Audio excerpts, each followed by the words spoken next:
So if you are like me and maybe this upcoming school year, you're gonna be teaching kindergarten or pre-K or even first grade, well guys, in today's video, I'm gonna be showing you some amazing stuff that I recently got at a huge sale. So hopefully this inspires you. Let's get right into today's episode.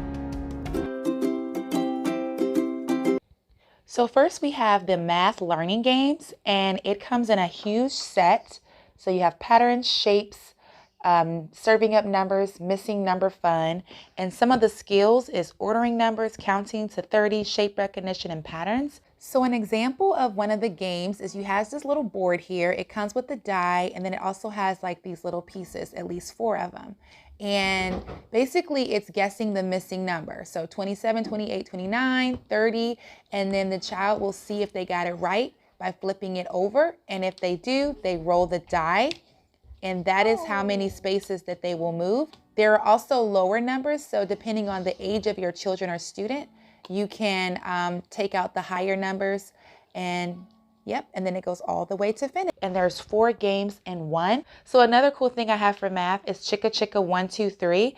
And this is really great for pre-K and kindergarten because it actually starts counting by tens up to 100. And the first half of the book, it counts by ones, I believe up to 20. But I just thought this was a really, really cool book to have because it's Chicka Chicka, and who doesn't like Chicka Chicka books? Just like Chicka Chicka Boom Boom. Then we also have Dono Cruise. This is also great for counting, and children can put their fingers on the dots. This is another good counting book. Now for geography, I found this U.S. map puzzle, and it also includes a fun fact states guide. This is super great for kids learning how to put puzzle pieces together. And then I also have this really big felt map. One of the things that it did come with was like these little felt images where you can put on your map the different features that the state may offer. So you have the Golden Gate Bridge, you've got Alamo, Texas. And if you want to get super creative, you could probably even figure out a way where you can stick, like maybe children can bring in pictures of their family, and maybe you could stick it on the different states. Like if they have grandma who lives in Colorado, if they have, so you could be as creative as you want, but I thought this was really cool for geography. Also, I found some amazing books like Me on the Map. And this book really shows children just some basic concepts of the map as this little girl travels, and she shows the different types of maps from her room to the world map. So super cool, definitely a gem. So for language and literacy, I found this really cool Eric Carle's Animals. It's like a poetry book.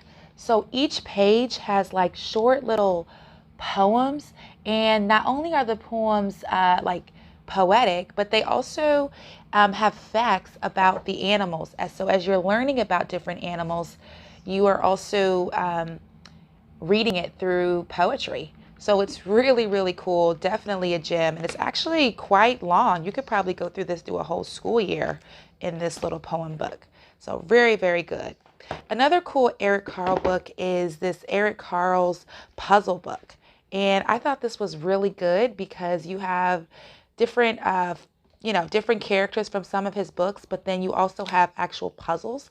This is probably really good for like pre-K age and kindergarten. And I just thought this was such a gem, guys. I've never seen this book before. So cool. Then we also have Today is Monday, and this is a Days of the Week game. So if you remember that book, you could probably use this as a companion to the book, and it has the pieces in here. And I'll make sure I link all this stuff below. I also have the Very Hungry Caterpillar game.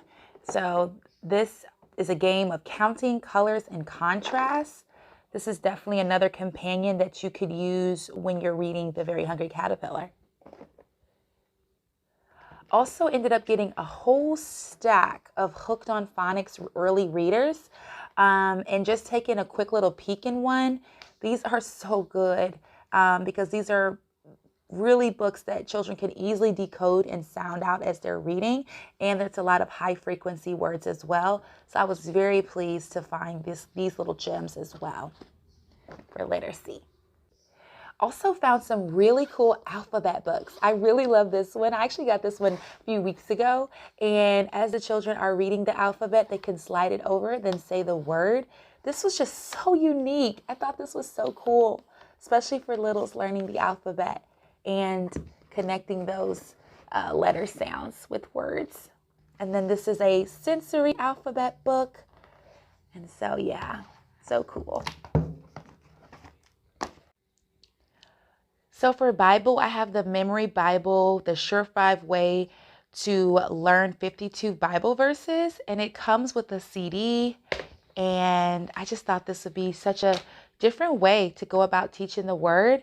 And it also has the music to the left, and then it has like the little short devotional to the right and prayers. So I thought that was really, really cool. Excited to use this for Bible. So for social studies, we have Creating Family Traditions. I also thought this would be good even for a classroom teacher because it gives you ideas of like fun projects that you could do throughout the year. Now it is from a Christian's perspective, which I absolutely love.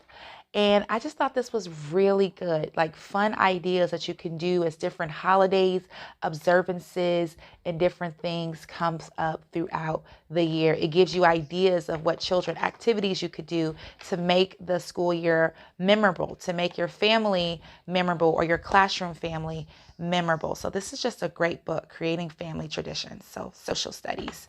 Also for social studies, I've got All the Colors of the Earth. I love this book, celebrating diversity, different shades. This is definitely like, I considered it a classical gem. Also for social studies, Why Mosquitoes Buzz in People's Ear.